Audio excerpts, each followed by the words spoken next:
जय श्री ओम नमः सिद्धेभ्य। नमो अर्हन्ताणं नमो सिद्धाणं नमो आयर्याणं नमो वज्रायाणं नमो लोये सवसाहूणम्। मंगलमय मंगलकरण वीतराग विज्ञान नमो ताहि जाते भये अरहंतादि महान। करि मंगल करि हो महा ग्रंथ करन के काज याते मिले समाज सब पावे निज पद राज। इस भव तरु का मूल एक जानहु मिथ्या भाव ताको कर निर्मूल अब करिए मोक्ष उपाय। मोक्षांश प्रकाशक के जैनाभास प्रकरण के अंतर्गत व्यवहाराभासी मिथ्या दृष्टियों का स्वरूप चल रहा है। मिथ्या दृष्टि इसलिए है क्योंकि वस्तु का जो यथार्थ स्वरूप है वैसा नहीं मान करके विपरीत मानते हैं। जैन शास्त्र भी पढ़ते हैं तो जिस प्रकार नए दृष्टि से जो कथन है उनको यथावत ग्रहण न करते हुए अपनी कल्पना से अपनी कल्पना से मानते हैं उसको। जो अंतरंग कसाय के अभाव रूप धर्म है उसको नहीं पहचानते हैं, बाह्य क्रिया में ही संतुष्ट हैं और सच्चे देव के स्वरूप को नहीं जानते हैं। जैसे परंपरा बुद्धि से जैसे भक्ति आदि होती है वैसे ही करते हैं। आत्मिक गुणों को नहीं पहचानते हैं, शरीर आश्रित गुणों को और आत्मिक गुणों को एक ही समझते हैं। बहिरातमपना जैसे स्वयं के संबंध में है वैसे अन्य के संबंध में भी है। ये प्रकरण अपना अभी तक हुआ था। आज गुरु भक्ति का अन्यथा रूप। गुरु भक्ति तो करते हैं, सारे जगत को लगता है कि गुरु भक्त हैं, लेकिन वास्तव में गुरु भक्त हैं या नहीं हैं इसका निर्णय तो आगम के आधार पर ही किया जा सकता है। आगे हम जो पढ़ने वाले हैं ये प्रकरण 2 पैराग्राफ का ही है। मूल इसमें यह है कि जो गुरु के स्वरूप को नहीं जानता है वो उनकी भक्ति कैसे कर सकता है। एक सीधा सच्चा लॉजिक इसमें हम ये लगा सकते हैं कि हीरे की कीमत जौहरी ही बता सकता है। उसी प्रकार अरहंत आदि की जो भक्ति है वो उनके स्वरूप को जानने वाला ही कर सकता है। स्वरूप ही मालूम नहीं है तो अन्यमति की भक्ति में और जैन मति की भक्ति में क्या अंतर हुआ। अन्यमति अपने गुरु की भक्ति करता है, वो कैसे करता है, वो भी गुरु के स्वरूप को जाने बिना करता है बाह्य लक्षणों से। उसको जो लक्षण सिखाए गए हैं, जो पढ़ाए गए हैं, बताए गए हैं, युक्ति परीक्षा सहित नहीं जानता है। वैसे ही जैन मतावलंबी है, परंपरा बुद्धि से गुरु की भक्ति भी करता है। तो उसका क्या स्वरूप है, क्या उनके जो 3 कसाय चौकड़ी के अभाव रूप सम्यक दर्शन ज्ञान चारित्र उनके लक्ष्य से करता है कि नहीं करता है। कोई कहे कि ये तो हमको दिखाई नहीं देते हैं कि किसी को रत्नत्रय है कि नहीं है। भले ही रत्नत्रय दिखाई नहीं देते हैं, मैं तो ये कहता हूँ कि 28 मूल गुण का निर्दोष पालन करने वाले जीव भी हैं जिनको शास्त्र में आज्ञा दी गई है कि वो भी वंदना करने योग्य है।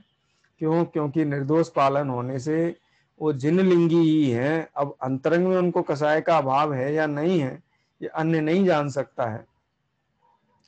तो लक्ष्य तो रत्नत्रय का ही रहता है। उनमें भी रत्नत्रय के लक्ष्य से ही पूजा भक्ति होती है। जैसे हम अरहंत भगवान की पूजा करते हैं, भक्ति करते हैं, तो हमारा लक्ष्य जैसे उनकी वितरागता और सर्वज्ञता पर ही होता है, उसी लक्ष्य से पूजा होती है। अरे हम पाषाण की प्रतिमा भी पूजते हैं तो उसमें भी सर्वज्ञता और वितरागता की ही पूजा करते हैं। भले ही सर्वज्ञता और वितरागता उस पाषाण प्रतिमा में है नहीं, लेकिन हमने स्थापना की है और हमारे जो भाव हैं वो वितरागता और सर्वज्ञता केंद्रित ही होते हैं। उसी प्रकार से मुनि भगवंतों की भक्ति भी रत्नत्रय को लक्ष्य में रखते हुए ही की जाती है। लेकिन कैसे अन्यथा हो जाती है इसकी भक्ति? देखो, पूजा तो मान लो भावलिंगी संत की ही भक्ति कर रहा है तो भी इसकी भक्ति अन्यथा भक्ति है। कैसे है अपन पढ़ते हैं, पढ़ के ख्याल में आएगा। चलिए आज कौन पढ़ेगा? जिन लोगों ने अभी तक एक बार भी नहीं पढ़ा है उन लोगों से अनुरोध है कि वो स्वयं वॉलेंट्रीली आगे आएं और पढ़ें। निर्मला जी कल शायद पढ़ना चाहती थी लेकिन समय हो गया था इसलिए उनको मैं नहीं है आज क्लास में निर्मला जी? नहीं है। मीना तड़ैया तड़ैया तड़ैया जी, अगर वो पढ़ना चाहें तो उनको भी स्वागत है पढ़ने के लिए। नहीं तो अलका जी तो ऑलरेडी है ही अवेलेबल, ऑलरेडी माइक भी उनका ऑन है। चलिए हाँ पढ़िए।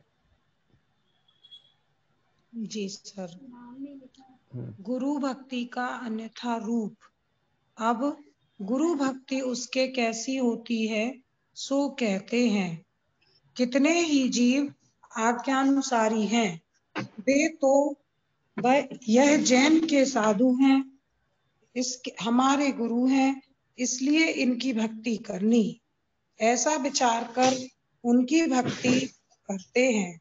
और कितने ही जीव परीक्षा भी करते हैं, वहां यह मुनि दया पालते हैं, शील पालते हैं, धनादि नहीं रखते, उपवास आदि तप करते हैं, क्षुधादि परिसय सहते हैं, किसी से क्रोधादि नहीं करते हैं, उपदेश देकर औरों को धर्म में लगाते हैं, इत्यादि गुणों का विचार कर उनमें भक्ति भाव करते हैं।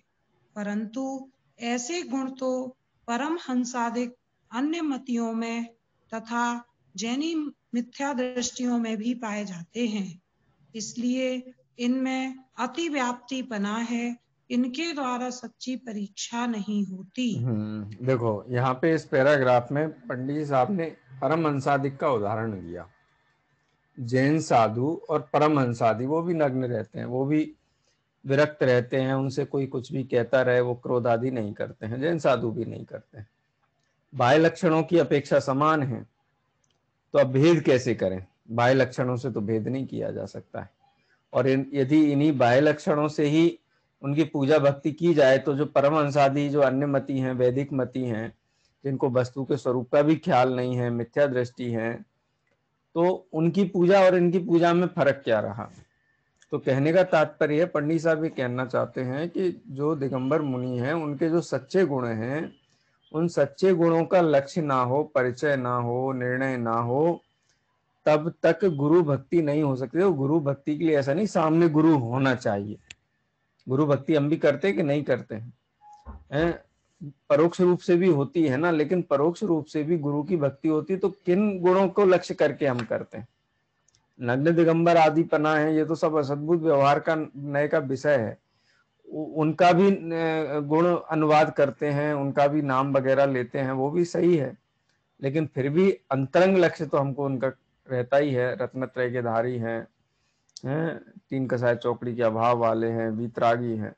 इस प्रकार से अंतरंग गुणों के लक्ष्य से ही यथार्थ पूजा भक्ति होती है। और इसको जो बजरम बुद्धि से धर्मधारक व्यवहार भाषी मिथ्या दृष्टि जीव है, वो उन गुणों की प्रतीति नहीं करता है। ऐसा नहीं कहते हैं कि देखो इतना शास्त्र पढ़ा है तो क्या वो रत्नत्रय नहीं जानता होगा, सम्यक दर्शन ज्ञान चारित्र नहीं जानता होगा, है?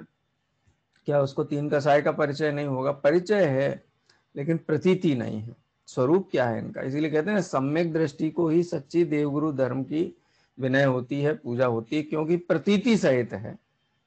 जैसे किसी व्यक्ति को बोला जाए शक्कर बहुत मीठी होती है, बहुत स्वादिष्ट होती है, किसी में भी मिलाओ बहुत मीठी हो जाती है, उसने कभी शक्कर चखी नहीं है लेकिन सुना बहुत है, और वो भी दूसरों को भी समझाता है कि देखो शक्कर बहुत मीठी होती है, शक्कर बहुत वो होती है, और बहुत प्रशंसा करता है, लेकिन कभी चखी नहीं है। तो बोलो उसकी स्तुति जो है, भक्ति है उस चीनी की, शक्कर की, वो कितनी सच है। तो जब वो स्वयं चखे, उस मिष्ट पने का आस्वादन करे, उसकी भाववासना प्रतीति करे, फिर जो प्रशंसा करेगा वो प्रशंसा यथार्थ है।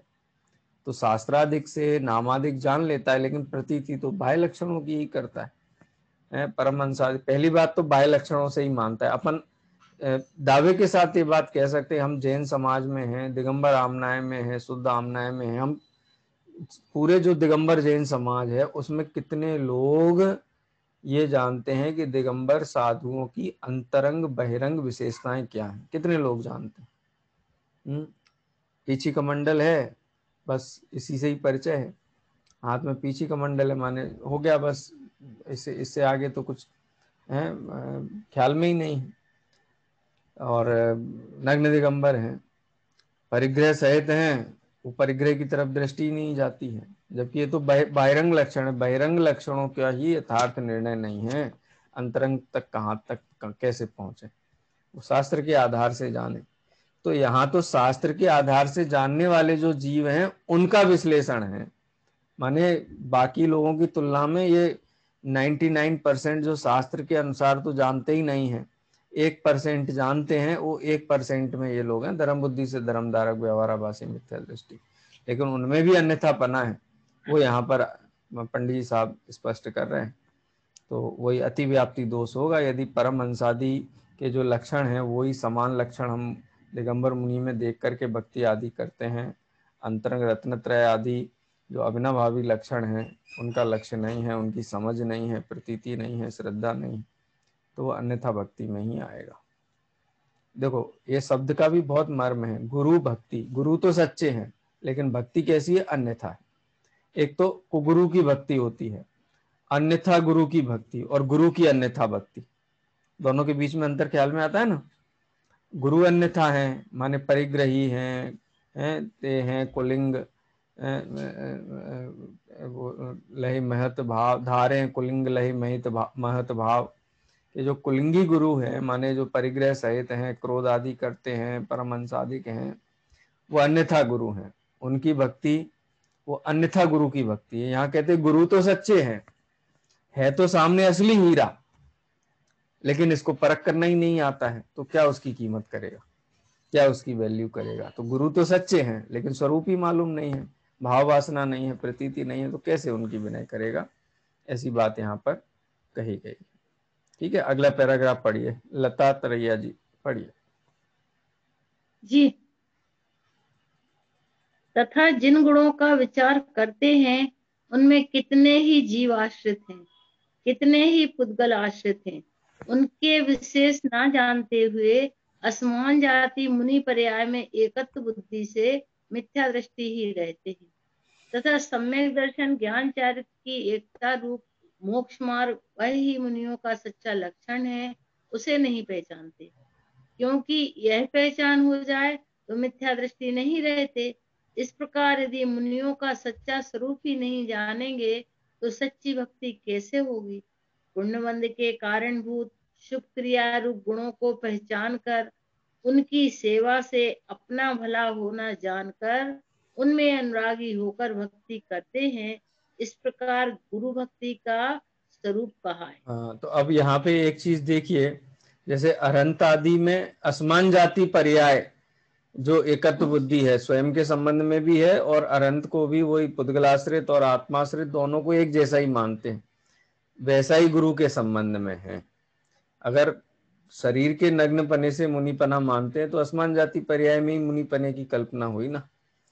वास्तविकता तो ये देह से भिन्न जो जीव हैं और वो जीव की जो वितरागता है, जो विशुद्धि है, शुद्धोपयोग आदि हैं, उनका स्वरूप मालूम नहीं है। शरीर आश्रित ही लक्षणों से उनको गुरु मान करके और उसी से पूजा भक्ति करते हैं। तो शरीर माने असमान जाति पर्याय में एकत्व बुद्धि का नाम क्या है, उसी का नाम तो मिथ्यात्व है, बहिरातम पना है। तो बहिरातम पना ही बना रहता है। जो रत्नत्रय आदि हैं उनकी प्रतीति नहीं करते हैं, उनकी प्रतीति नहीं करते हैं, तो जो वो मुनि के सच्चे लक्षण हैं, माने अव्याप्ति, अतिव्याप्ति और असंभव दोष से रहित जो लक्षण हैं उनको नहीं पहचानते हैं। इसलिए जब लक्षण ही नहीं पता है तो भक्ति कैसे करें। ठीक है, और यदि पहचान हो जाए कि हाँ रत्नत्रय की, तो जब रत्नत्रय की पहचान हो जाए, रत्नत्रय के लक्ष्य से ही उनकी भक्ति पूजा करने का भाव आए, तो फिर मिथ्या दृष्टि क्यों रहे। यहाँ तो विश्लेषण मिथ्या दृष्टियों का करते हैं ना, तो उनमें क्या कमी है, उस कमी की तरफ यहाँ पर लक्ष्य किया है पंडित साहब। इसीलिए कहते हैं कि जब तक आगम से मुनि के सच्चे स्वरूप का अध्ययन नहीं करेगा तब तक 3 काल में इसको गुरु की भक्ति हो ही नहीं सकती। तो आप ये समझ लीजिए कि जो भीड़ है, जो आगम की अभ्यासी नहीं है, मुनि भगवंतों के लक्षण को नहीं पहचानती, उनकी भक्ति भी खोटी है, इसीलिए जाके खोटे कार्य करते हैं। स्वयं तो भ्रष्ट हैं, उनको भी जाकर के अपने ही जैसा ही बना लेते हैं एक प्रकार से। उनसे जाकर के मंत्र तंत्र पूछते हैं, उनसे जाकर के मुहूर्त पूछते हैं, उनसे जाकर के व्यापार धंधों की सलाह लेते हैं, परिवार कुटुंब की सलाह लेते हैं, अपने बच्चे लेकर के पहुंच जाते हैं कि इनका नाम रख दीजिए, इसको आशीर्वाद दे दीजिए हैं। वो जिनको पुत्र का मोह टूट गया, अपने संतान नहीं करते हैं, दूसरों की संतान का नामकरण के लिए, तो इस प्रकार की अपेक्षा सहित मुनि भगवंतों के पास जाने वाले जीव है ना, उनका स्वरूप ही बड़ा विचित्र है, क्योंकि वो जानते ही नहीं स्वरूप है, लौकिक कार्यों के लिए उनके पास पहुंच जाते। मैं बिल्कुल प्रत्यक्षदर्शी हूँ एक चीज का। एक हमारे नगर में, घर के पीछे ही हमारे मंदिर है गांव में, तो महाराज जी वगैरह आते हैं, तो एक महाराज जी वहाँ पधारे और उसी समय मंदिर में एक श्रेष्ठी थे, उनके घर की ओर से सिद्ध चक्र मंडल विधान था। हम लोग तो पढ़े हैं, समझते हैं चीज शास्त्र के अनुसार जो है, लेकिन एक सामान्य जो श्रावक हैं, जो बहुत भक्ति प्रदर्शित करते हैं, लेकिन स्वरूप आप देखिए कि वो आहारचर्या के लिए निकले आंकड़ी लेकर के, और पहला ही दिन था, नई विधि मिली, जो भी हुआ होगा, तो गए और फिर वो लौट आए मंदिर में, आखिरी उन्होंने छोड़ दी। फिर माने आहार का विकल्प उनका जितना था वो हो गया, उसके बाद उन्होंने आहार का विकल्प छोड़ करके और मंदिर में आके विराजमान हो गए।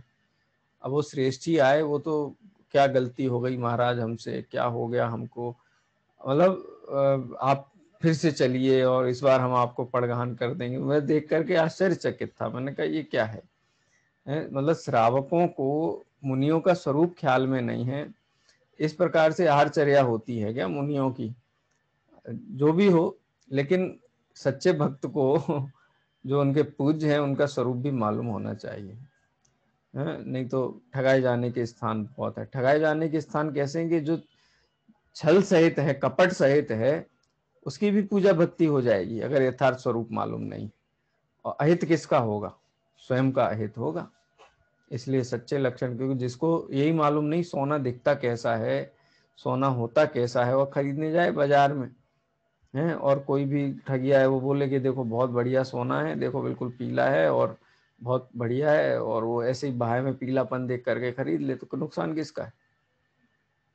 सोना खरीदेगा तो कुछ रुपए का ही नुकसान होगा, लेकिन देव गुरु धर्म के संबंध में शिथिलता होगी तो अनंत अनंत भव तक दुख पाएगा। इसलिए यहाँ जिम्मेदारी बहुत है, यथार्थ लक्षण जानना आगम से अनिवार्य है, अनिवार्य। हाँ, कदाचित ऐसा हो सकता है कि शुभ क्रिया जैसे उनके बाहे हैं, उनको पहचान के धर्म बुद्धि से करता है, तो ऐसा नहीं है कि नरक चला जाएगा, त्रियन चला जाएगा, पुण्य का बंद करेगा, एक आध बार स्वर्ग आदि में हो आएगा, वहाँ की ठंडी हवा खा लेगा, लेकिन उसके बाद होनी तो अधोगति है। इसलिए अनिवार्य शर्त है, पंडित साहब कहते हैं, गुरु भक्ति की, गुरु भगवंतों की यथार्थ भक्ति करनी है तो उनका यथार्थ स्वरूप जानना जरूरी है। यथार्थ स्वरूप जाने बिना जो होगी वो अन्यथा होगी भक्ति, अन्यथा भक्ति होगी, यथार्थ भक्ति नहीं होगी। इस प्रकार से यहाँ गुरु का स्वरूप बताया, गुरु भक्ति का अन्यथा स्वरूप बताया। इसी प्रकार से शास्त्र भक्ति, शास्त्र भक्ति के संबंध में तो और भी सावधानी चाहिए, क्योंकि वर्तमान काल में अरिहंत तो है नहीं, ठीक है, और गुरु भी हैं तो गुरु के लक्षण आदि पता ही नहीं है। अब वो लक्षण आदि कहाँ से पता चलेंगे? वो शास्त्र से पता चलेंगे। तो शास्त्र का यथार्थ रूप मालूम होना तो और भी ज्यादा अनिवार्य है, और भी ज्यादा आवश्यक है। एक बहुत अच्छी बात पंडित आशाधर जी ने कही है कि कोई जीव ऐसे कहते हैं कि देखो पंचम काल है, तीर्थंकरों का वियोग है, कोई सर्वज्ञ उपदेशदाता नहीं, हम अपना कल्याण कैसे करें? तो डांटते हुए उन्होंने कहा कि पंचम काल के अंत तक जिनेंद्र भगवान की वाणी, जिनवाणी उपलब्ध है, उनके द्वारा दिया गया उपदेश उपलब्ध है, इसलिए ये शोक करना बिल्कुल निरर्थक है कि तीर्थंकर नहीं होते। अरे जहाँ तीर्थंकर होते भी हैं उस समय कहाँ कितने जीव कल्याण कर पाते? तो ये तो अपनी स्वयं के पुरुषार्थ और स्वयं की योग्यता की बात है। तो पंचम काल में भी साक्षात जिनेंद्र भगवान ही विराजमान है। ये समय सार आदि ग्रंथ, सटखंडा का आदि ग्रंथ किसने? तीर्थंकर की ध्वनि। अस्य मूल ग्रंथ करतारा श्री सर्वज्ञ देवा, उत्तर ग्रंथ करतारा श्री गणधर देवा, प्रति गणधर देवा, तो है तो सब अरंत की। तो पंडित जी साहब का यहाँ पे एक ही पॉइंट पे बल देते हैं कि जिनको सच्चे देव, सच्चे गुरु और सच्चे शास्त्र इनकी प्रतीति नहीं है। प्रतीति नहीं है माने कि उनके यथार्थ स्वरूप को जानते नहीं है, निर्णय नहीं किया है और श्रद्धा नहीं है। जिनको प्रतीति नहीं है उनको देव की भी भक्ति अन्यथा होगी, गुरु की भक्ति भी अन्यथा होगी और शास्त्र की भक्ति भी अन्यथा होगी। तो शास्त्र भक्ति यथार्थ कैसे हो वो हम देखो इस पैराग्राफ में पढ़ करके ज्ञात करते हैं। कल्पना जी सागर पढ़ेंगे आप? हाँ भैया। अनम्यूट करिए और पढ़िए।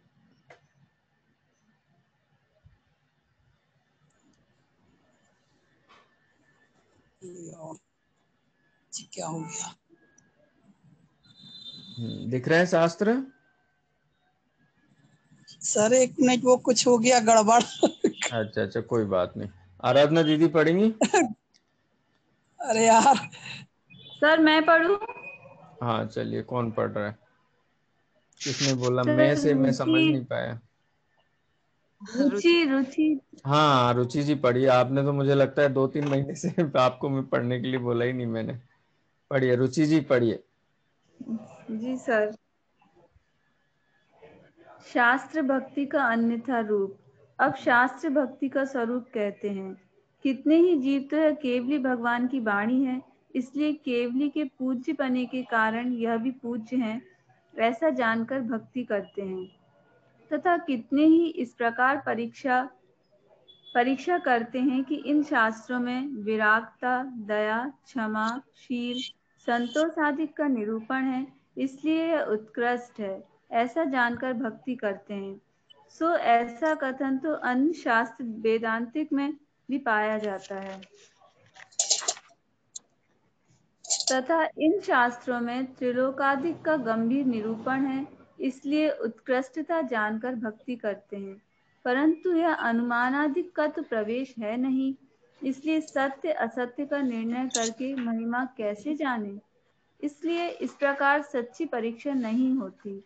यहाँ तो अनेकांत रूप सच्चे जीवादि तत्वों का निरूपण है और सच्चा रत्नत्रय रूप मोक्ष मार्ग दिखलाया है। इसी जैन शास्त्रों की उत्कृष्टता है, उसे नहीं पहचानते, क्योंकि यह पहचान हो जाए तो मिथ्या दृष्टि रहती नहीं। इस प्रकार शास्त्र भक्ति का स्वरूप कहा। अच्छा अब शास्त्र, इनको हाँ बस शास्त्र के संबंध में क्या अन्यथा? शास्त्र तो सच्चे हैं लेकिन उनकी भक्ति अन्यथा क्यों हो जाती है? क्योंकि परंपरा बुद्धि से करते हैं। परंपरा बुद्धि माने कि भगवान के द्वारा, भगवान की वाणी है ना। पहली बात तो पूजा की किताब को ही जिनवाणी समझते हैं। हमको ये भेद समझना चाहिए बहुत स्पष्ट तरीके से। जिनवाणी दो प्रकार से, एक तो वो जिनवाणी है जो जिनेंद्र भगवान के मुख से निकली है, गणधर देवों ने जिसको गूंथा है, आचार्यों ने जिसका निरूपण किया। जब हम स्वाध्याय की प्रतिज्ञा करते हैं, नियम लेते हैं, तो उस जिनवाणी के स्वाध्याय का नियम लेते हैं। एक जिनवाणी वो है कि वो यथार्थ स्वरूप जान करके अरहंत आदि का, गुरु का, शास्त्र का, उनके प्रति बहुमान आदि से जो उनकी स्तुति की गई। अब तीर्थंकर भगवंतों ने समूह शरण में बैठ करके ये तो नहीं बताया कि हमारी स्तुति भक्ति कैसे करो, और ना उसको लिपिबद्ध करने के लिए वो है। वहां तो वस्तु का जो यथार्थ स्वरूप है, स्तुति भक्ति भी गणधर अपनी तरफ से उसमें करते हैं, वो बात ठीक है, लेकिन वो है तो भक्त की तरफ से की गई ना, उसको भी जिनवाणी कहते। जिनेंद्र भगवान के लिए की प्रशंसा में जो वाणी निकलती है उसको भी जिनवाणी कहते हैं, और जिनेंद्र भगवान के मुख से जो वस्तु का यथार्थ स्वरूप आया है वो भी जिनवाणी कहते हैं। तो किसकी पूजा करें हम दोनों में से? पूज्य क्या है?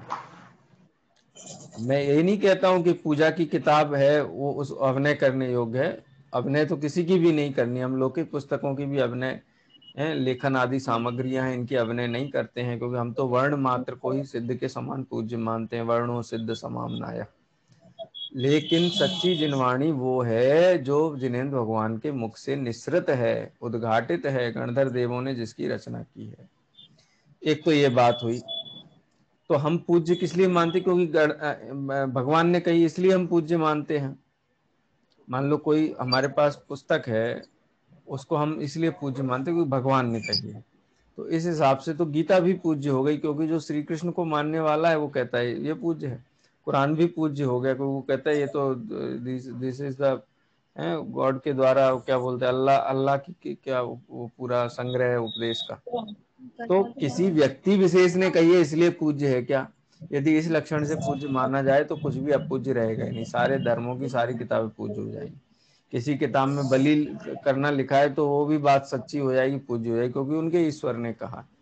तो ये जो लक्षण है ना, जिनेंद्र भगवान ने कही है या केवली ने कही है इसलिए पूज्य है, वो विशेषता तो हो सकती है लेकिन वो लक्षण नहीं हो सकती है, उससे हम सत्य को लक्षित नहीं कर सकते हैं। विशेषता है केवली भगवान के द्वारा कही गई है, लेकिन केवली भगवान के द्वारा कहे जाने से पूज्य है, तो फिर अन्य मत के ग्रंथ भी पूज्यपने को प्राप्त होंगे अन्य मतियों के लिए, इसलिए उनकी परीक्षा करना योग्य है। अब परीक्षा किससे करें? मैं आपसे पूछता हूं, हमने तो ये पैराग्राफ पढ़ लिया है ना, जिनवाणी का क्या लक्षण है बताइए आप में से। मैं पूछता हूँ, मुझे विश्वास है कि आप सही उत्तर देंगे, ऐसा किसी परीक्षा के लिए नहीं पूछता हूँ, लेकिन एक वितरागता का पोषण हो, वितरागता का उसमें पोषण हो, जिसमें हित का उपदेश हो।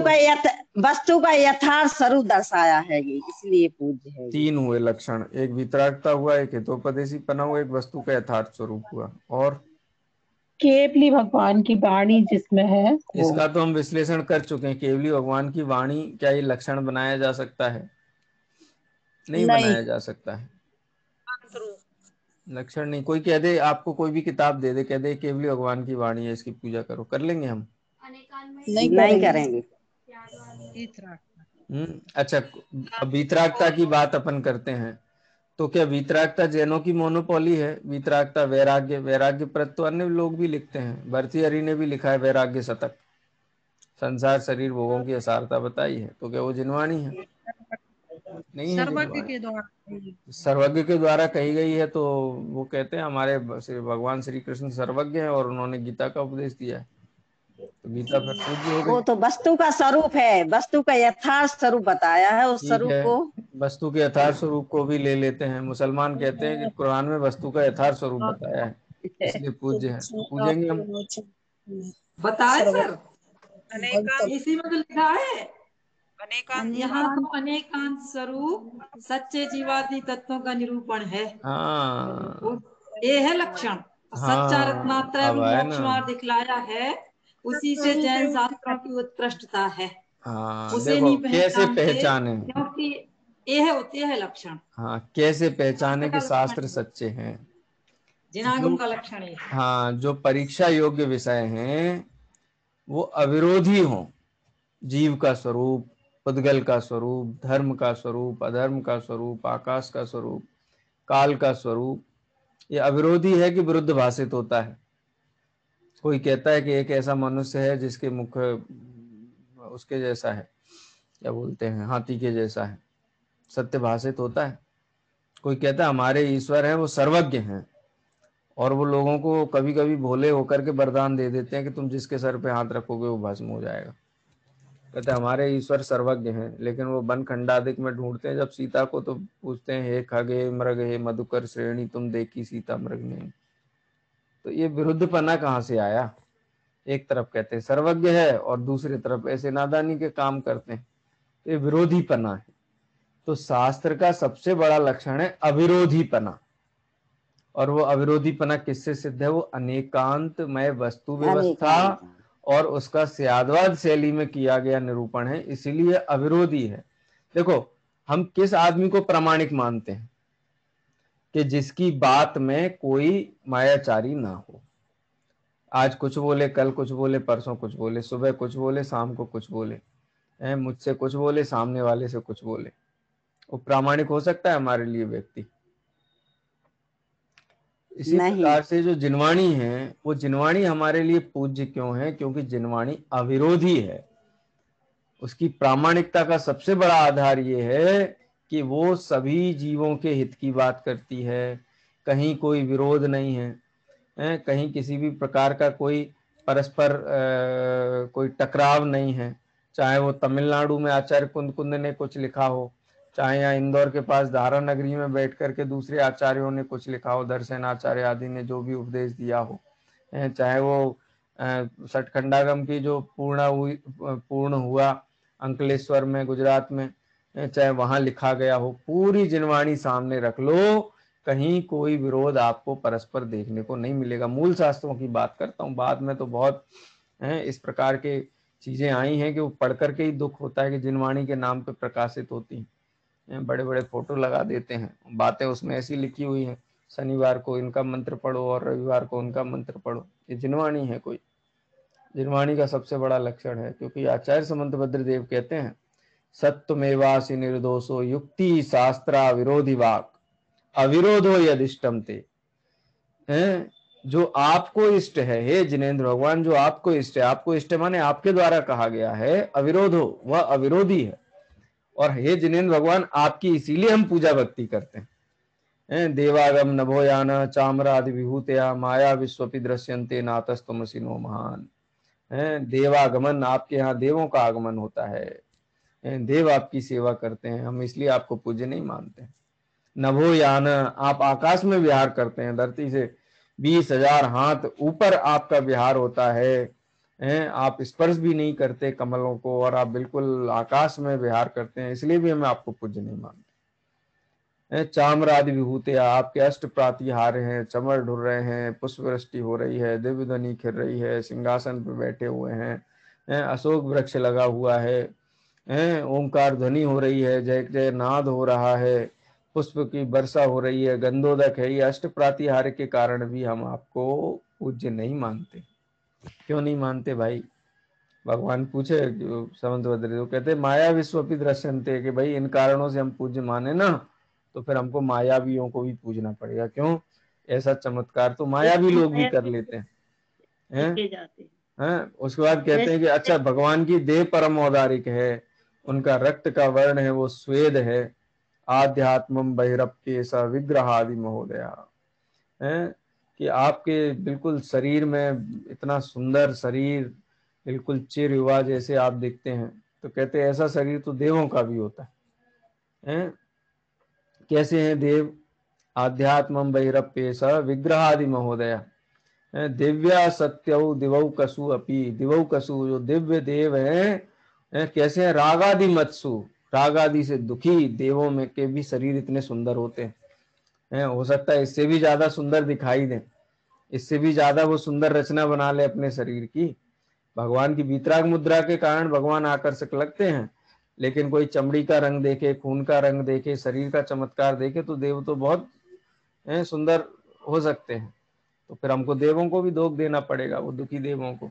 हम तो 6ठे 7वें गुण स्थानवर्ती मुनि हैं, और हम आपकी शरीर को देख करके स्तुति भक्ति करें तो हमको तो देवों की भी स्तुति भक्ति करनी पड़ेगी। इसलिए भी हम आपको शरीर के लक्षणों से भी देव नहीं मानते हैं, गुरु सच्चा आप्त नहीं मानते हैं, पूज्य नहीं मानते हैं। तो फिर भगवान कहे कि देखो, मैं कहता हूं ना मैं भगवान हूं, मैं कह रहा हूं ना कि मैं सर्वज्ञ हूं, इसलिए मुझे मानो।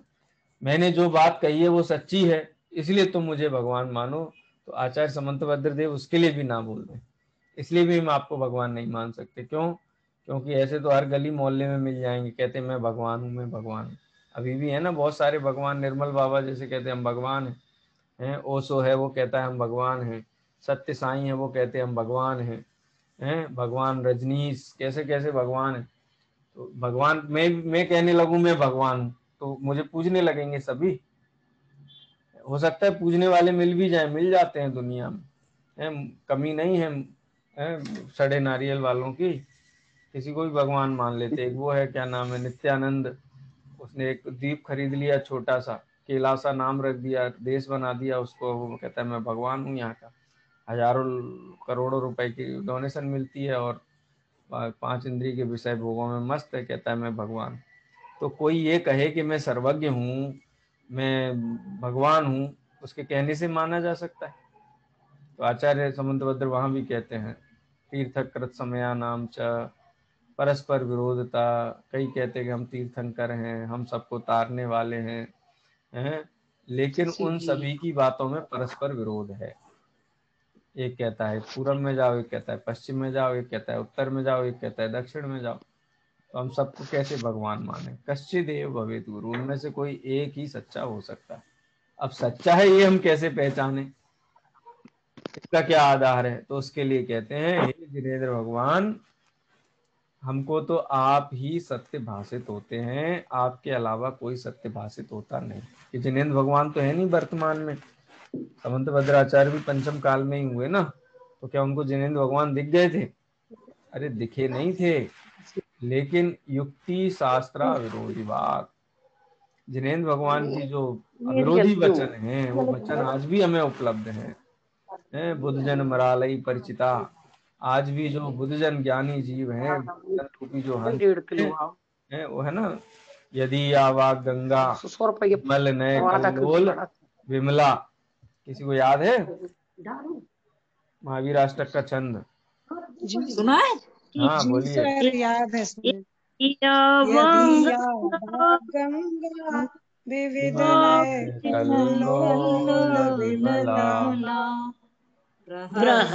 ज्ञानांगो जगति जनतां या स्निपयति इदानीमप्येषां बुद्ध परिचिता महावीर स्वामी पथगामी भवतु मे। हाँ, तो आचार्य समंत भद्रदेव कहते हैं कि हे भगवान, आपकी वाणी हमने पढ़ी ना, सुनी, उसमें कहीं कोई विरोध नहीं है। जैसा हमको प्रत्यक्ष से, अनुमान से वस्तु का स्वरूप भाषित होता है, बिल्कुल डिट्टो आपकी वाणी में वैसा ही है, कहीं कोई विरोध नहीं। सत्यमेवासि निर्दोषो युक्ति शास्त्र अविरोधी वाक अविरोधो यदिष्टम ते, यद इष्टम ते, जो आपको इष्ट है, आपके द्वारा कहा गया है, वो कैसा है? वस्तु का स्वरूप अविरोधी है। स्वेष्टम दृष्टि न बाध्यते, और वो हमें भी इष्ट है। जो आपको इष्ट है, अविरोधी होने से हमको भी इष्ट है। क्यों? दृष्टि न बाध्यते, क्योंकि प्रत्यक्ष के द्वारा, आपके द्वारा कही गई बात बाधित नहीं होती। तो हम उस लक्षण को, अविरोधी लक्षण को नहीं जानते हैं। अविरोधी लक्षण माने वस्तु का एकांतमयी स्वरूप और उसका स्याद्वाद शैली में जो कथन किया गया है, उसके लक्ष्य से यदि शास्त्र को ना देखा जाए, उस लक्षण की पहचान ना हो, तो किसी को भी शास्त्र मान ले। ये सारा कंफ्यूजन होता क्यों है? कई कहता है कि हमने फलानी किताब पढ़ी है, बहुत बढ़िया है, गीता में भी बहुत अच्छा उपदेश दिया गया है, वेदांत की पुस्तकों में भी बहुत अच्छा उपदेश दिया गया, लेकिन आप ये देखो कि वो अविरोधी है कि नहीं। यदि विरुद्ध है तो फिर किस काम की? अविरोधी होनी चाहिए। शास्त्र भक्ति की तभी होगी जब उसका यथार्थ लक्षण पता होगा, अन्यथा लक्षण पता होगा तो भक्ति भी अन्यथा ही होगी। ठीक है। हाँ जी, किसी ने कहा था ना, इन शास्त्रों में त्रिलोकादि का गंभीर निरूपण है, इसलिए उत्कृष्टता जानकर भक्ति करते हैं, परंतु यहाँ अनुमान आदि का तो प्रवेश है नहीं। आप नहीं जान सकते। 343 घनराजू, आपके पास टेप नहीं है मापने का कि आप माप के कहो कि हाँ बात सच्ची है। स्वर्गों के जो विधान विस्तार हैं, कितना ऊंचा है, कितना है चौड़ा लंबा है, ये आप नहीं नाप सकते हो। आपके ज्ञान का अनुमान आदि के द्वारा भी आप नहीं जान सकते हो। इसलिए उत्कृष्ट त्रिलोक का स्वरूप बताया है। इस अपेक्षा से भी ये विशेषता तो है जिनवाणी की, लेकिन अलग करने का लक्षण नहीं। लक्षण का काम होता है परस्परे मिलित्वा सति येना अन्यत्वम लक्ष्यते तल लक्षणम।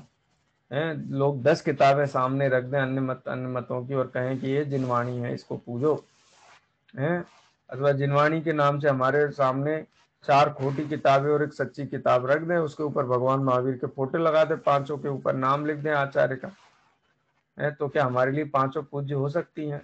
नहीं हो सकती हैं।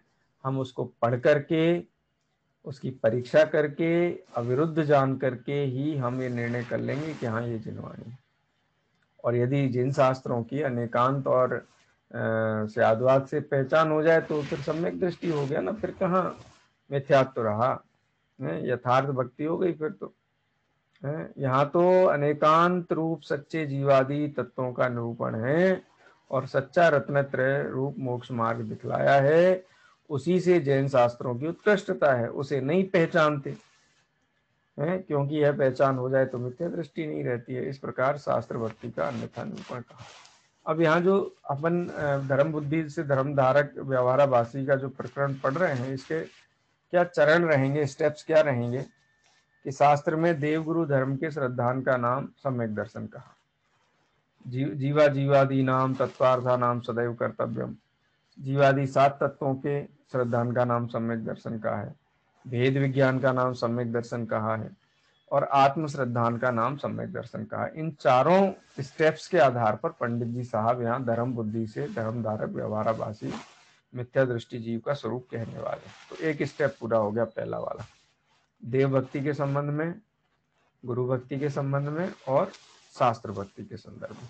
ठीक है, अब आगे पढ़ते हैं अपन। पढ़िए आराधना दीदी, अब आप पढ़िए।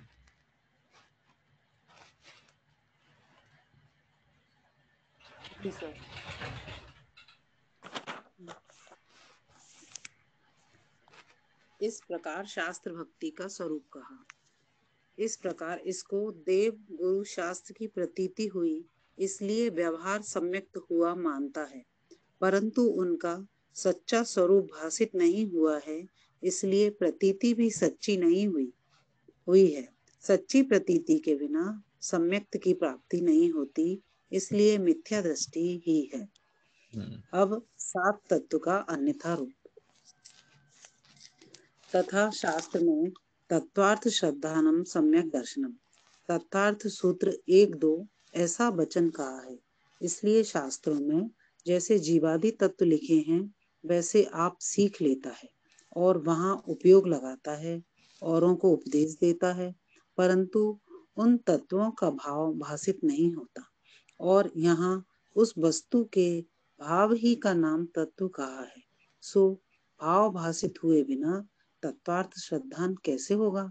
भाव भासना क्या है सो कहते हैं। हाँ, इसका थोड़ा अपन पहले विश्लेषण देख लेते हैं। ऊपर कहा एक व्यवहार सम्यक तो मानता हुआ, एक और पेच है और समाज के बीच में एक प्रचलित मान्यता है कि पहले व्यवहार सम्यक होता है, चतुर्थ गुण स्थान में व्यवहार सम्यक होता है और 7वें गुण स्थान में निश्चय सम्यक होता है, 6ठे 7वें में जो भी हो।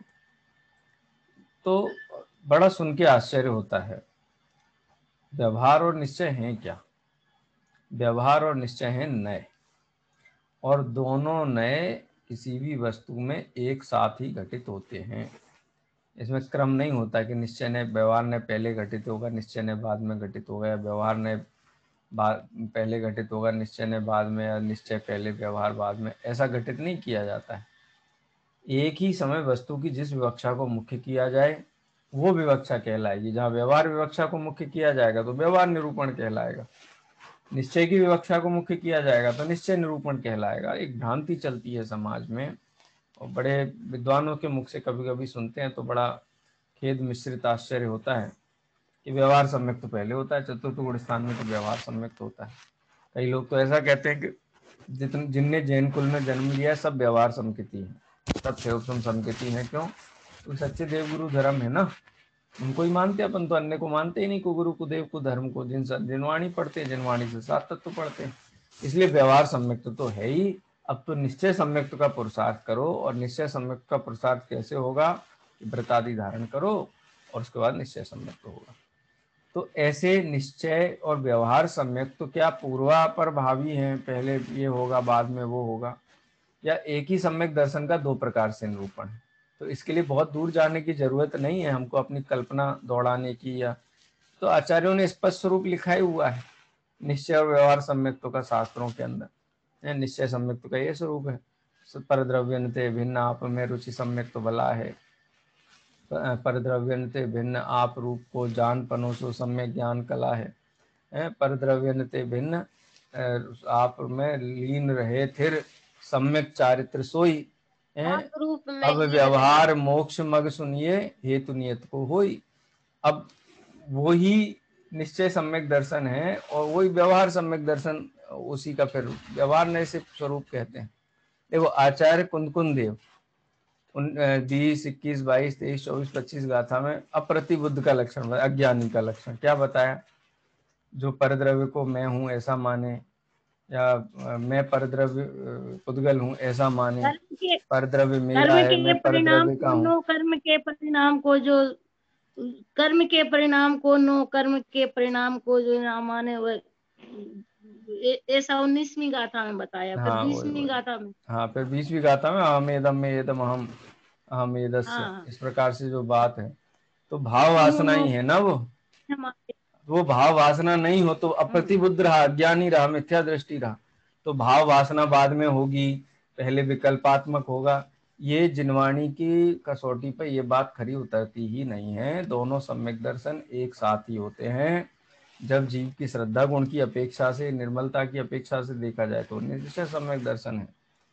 और जो प्रवृत्ति रूप जो होता है देवगुरु धर्म की, बहुत कड़क रूप से देवगुरु धर्म का आराधक है, उनके अतिरिक्त अन्य किसी को नहीं मानता है, जीवादि तत्व सात तत्व में ना तो मन में उसके कोई भूल है, ना वचन में कोई भूल है, ना प्रवृत्ति में कोई भूल है, अन्याय नीति अवक्ष के सेवन का त्याग है, आस्तिक संवेग वैराग्य अनुकंपा आदि गुणों का धारी, ये सब उसका व्यवहार निरूपण है। तो ऐसा आगे पीछे नहीं होता है, लेकिन ये मानता है कि एक आगे होगा एक पीछे होगा, इसलिए व्यवहार पहले हो जाएगा, निश्चय बाद में हो जाएगा। तो ऐसी बात बिल्कुल जिनवाणी इस बात का समर्थन नहीं करती है। ठीक है, अब दूसरा सात तत्व का अन्यथा रूप, जैसा कि अपन ने चर्चा की थी। अब इसमें पहले सामान्य बताते कि सामान्य क्या भूल है, फिर जीव तत्व के संबंध में अन्यथा रूप क्या है वो बताएंगे, अजीव तत्व का अन्यथा रूप क्या है वो आगे बताएंगे। यहाँ पर शास्त्र पाठ ही है, शास्त्र से ही पढ़ा है, वो ही जीवादि तत्व पढ़े हैं जो ज्ञानी जिनका श्रद्धान करता है, वो ही उनकी परिभाषाएं पढ़ी हैं, वो ही लक्षण पढ़े हैं, वो ही डिटेल पढ़ा है, सब वो ही का वो ही पढ़ा है। लेकिन आचार्य ने सूत्र दिया तत्वार्थ श्रद्धानम सम्यक दर्शनम। तत्व के श्रद्धान का नाम सम्यक दर्शन नहीं, तत्वार्थ के श्रद्धान का नाम सम्यक दर्शन है। तत्व माने होता है उसका भाव, किसका भाव, अर्थ का, जो पदार्थ वास्तविक है उसका भाव, तो भाव का श्रद्धान है। तो भाव का श्रद्धान माने भाव वासना में जीव हूं, देह अजीव है, तो जीव और देह के भिन्न पने का यथार्थ श्रद्धान होने पर सम्यक दर्शन होता है। तो ये कहता तो है शास्त्र के अनुसार, लेकिन मान्यता में भूख लगी है, खाना कौन खाता है, मैं ही खाता हूँ, बोलता कौन है, मैं ही बोलता हूँ, जानता कौन है, मैं ही। तो शरीराश्रित क्रियाओं में जैसी अहम बुद्धि है, वैसे ही जीवाश्रित क्रियाएं जो ज्ञान आदि है उनमें भी अहम बुद्धि, दोनों में एक जैसी अहम बुद्धि है। ये भाव वासना की खोट हो गई। तो ऐसा भाव भाषित नहीं होता है। शास्त्र में पढ़ता है, परिभाषाएं आती हैं, भेद प्रभेद आते हैं, स्वयं सीखता है, उदाहरण आदि सीखता है, दूसरों को भी सिखा देता है। इतना सब होते हुए भी भाव वासना शून्य है।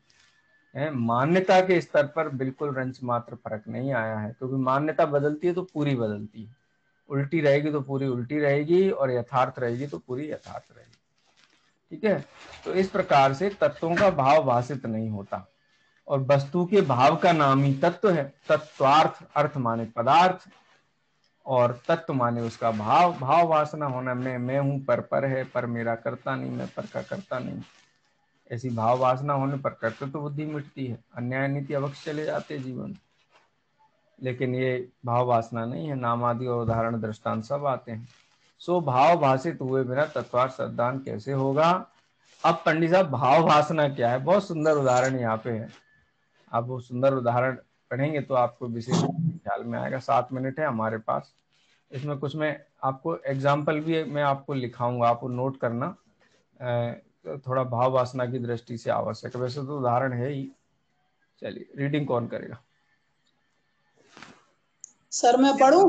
हाँ पढ़िए सर। कल्पना जी आ गए आप, पढ़िए पढ़िए। हाँ हाँ सर।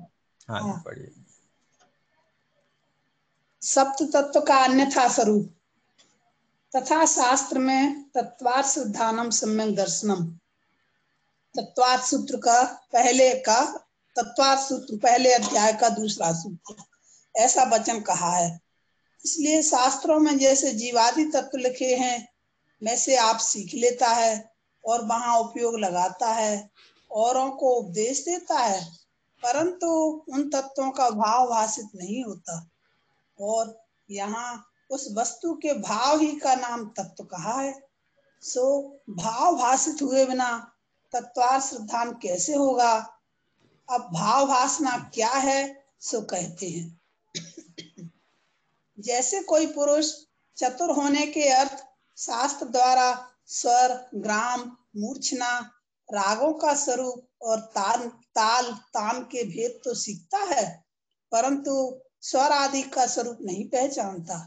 स्वरूप की पहचान हुए बिना अन्य स्वरादिक को अन्य स्वरादिक रूप मानता है, अथवा सत्य भी मानता है तो निर्णय करके नहीं मानता है, इसलिए उसके चतुरपना नहीं होता। उसी प्रकार कोई जीव सम्यक्ति होने के अर्थ शास्त्र द्वारा जीवादिक तत्वों का स्वरूप सीख लेता है, परंतु उनके स्वरूप को नहीं पहचानता है। स्वरूप को पहचाने बिना अन्य तत्वों को अन्य तत्व रूप मान लेता है, अथवा सत्य भी मानता है तो निर्णय करके नहीं मानता, इसलिए उसके सम्यक्त नहीं होता। तथा जैसे कोई शास्त्र आदि पढ़ा हो या ना पढ़ा हो, परंतु स्वरादि के स्वरूप को पहचानता है तो वह चतुर ही है। उसी प्रकार शास्त्र पढ़ा हो या ना पढ़ा हो, यदि जीवादिक के स्वरूप को पहचानता है तो वह सम्यक दृष्टि ही है। जैसे हिरण स्वर रागादिक का नाम नहीं जानता, परंतु उसके स्वरूप को पहचानता है, उसी प्रकार तुच्छ बुद्धि जीवादिक का नाम नहीं जानते, परंतु उनके स्वरूप को पहचानते हैं कि यह मैं हूँ, ये पर है, ये भाव बुरे हैं, ये भले हैं। इस प्रकार स्वरूप को पहचाने उसका नाम भाव वासना है। शिवपूति मुनि जीवादिक का नाम नहीं जानते थे और तुष्मास भिन्न ऐसा रखने लगे। सो यह सिद्धांत का शब्द तो था नहीं, परंतु स्व पर के भाव रूप ध्यान किया, इसलिए केवली हुए। और 11 अंक के पाठी जीवादि तत्वों के विशेष भेद जानते हैं, परंतु भाव भाषित नहीं होता, इसलिए मिथ्या दृष्टि ही रहते हैं। अब इसके तत्व सिद्धांत किस प्रकार होता है सो कहते हैं। देखो यहाँ भाव वासना का स्वरूप बताया। भाव वासना का स्वरूप मतलब क्या कि किसी ने चतुर होने के लिए, किसी ने कहा कि स्वर वगैरह हैं तो ये फलानी फलानी पुस्तक में है, तो चतुर होने के लिए उसने सब याद कर लिया, लक्षण आदि याद कर लिए कि भाई इतने राग होते हैं, इतने स्वर, ग्राम, मूर्छना, पूरा बिल्कुल मैथमेटिकली उसको पूरा आता है। लेकिन कोई जब उस स्वर पे कोई गीत गाता है तो वो भेद नहीं कर पाता कि ये स्वर है कि ये स्वर है, माने उसको भाव वासना नहीं है, स्वर की भाव वासना ही, नाम आदि जानता है।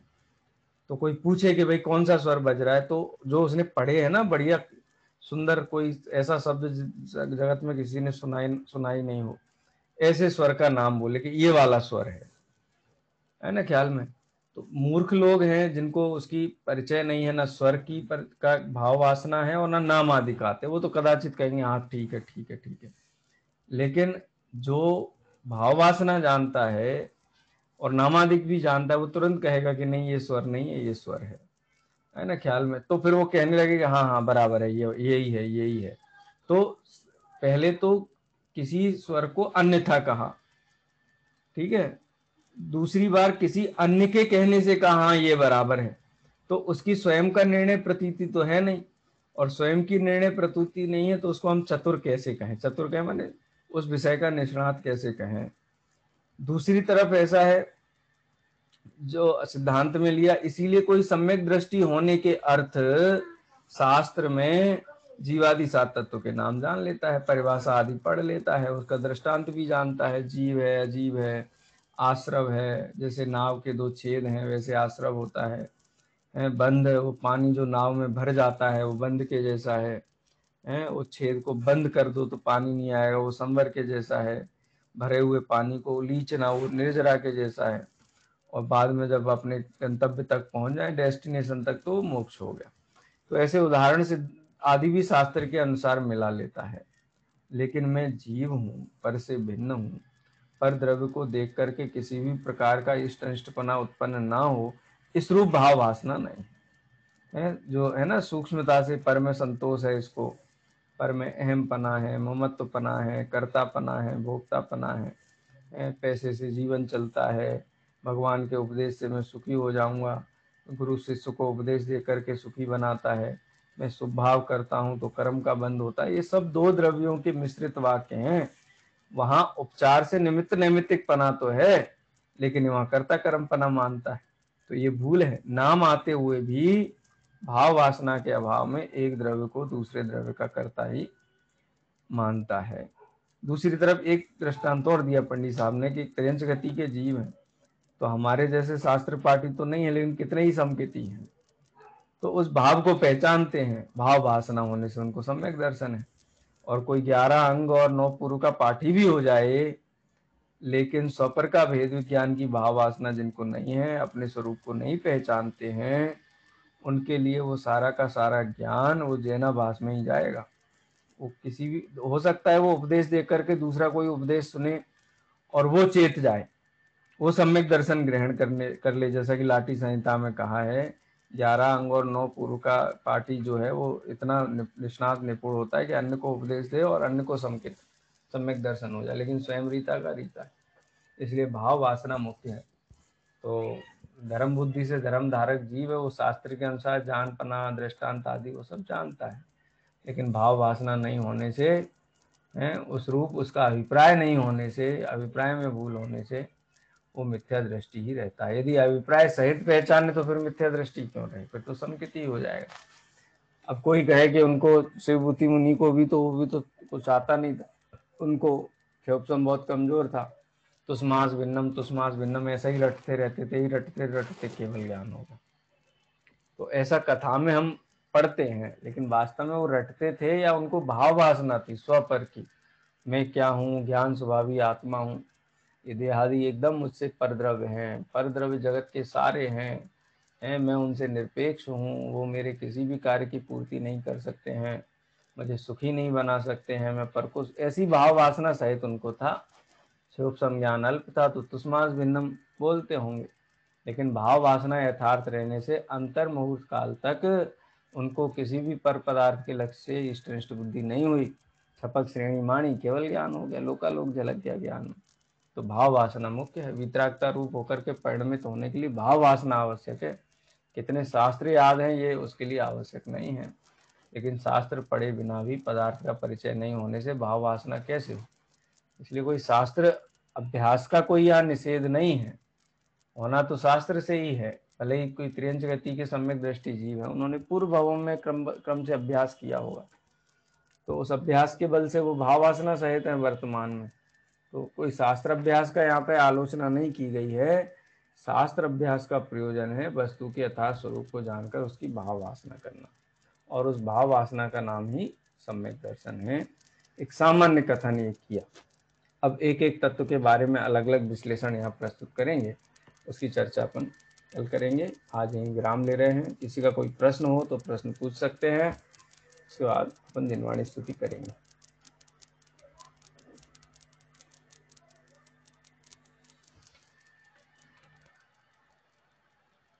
चलिए दिनवाणी स्तुति करते हैं।